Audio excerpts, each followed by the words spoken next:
Aujourd'hui, on va parler de batellerie, de monstres marins et de Riviera.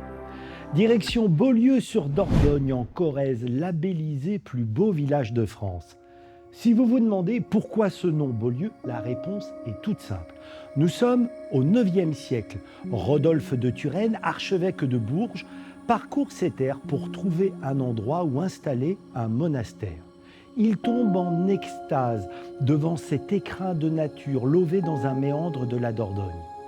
Le lieu est si beau qu'il est baptisé Bellus Locus, textuellement Beaulieu. La rivière a joué un rôle capital dans le développement du village, car Beaulieu était une halte pour les gabarres qui transportaient vers Bergerac et Libourne du bois, du vin, de l'huile de noix. Sur les quais, la magnifique chapelle des Pénitents rappelle que ces voyages dans les rapides de la Haute-Dordogne étaient particulièrement dangereux.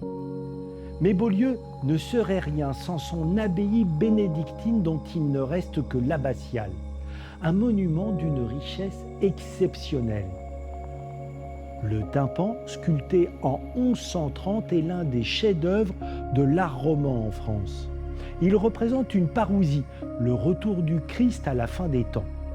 On y voit les morts soulevant les dalles de leur tombeau, Saint-Pierre avec les clés du paradis, mais aussi ces monstres marins de l'enfer qui emportent les damnés.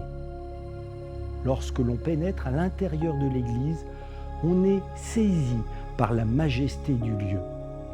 L'endroit est lumineux, ce qui est rare pour un édifice roman. L'abbatiale possède toujours les précieuses reliques qui ont attiré durant des siècles les pèlerins, notamment cette châsse reliquaire émaillée du XIIIe siècle. Le village médiéval est réputé pour son climat doux et tempéré. Si on ajoute à cela les belles maisons le long des quais, on comprend pourquoi Beaulieu-sur-Dordogne est parfois surnommée la Riviera limousine.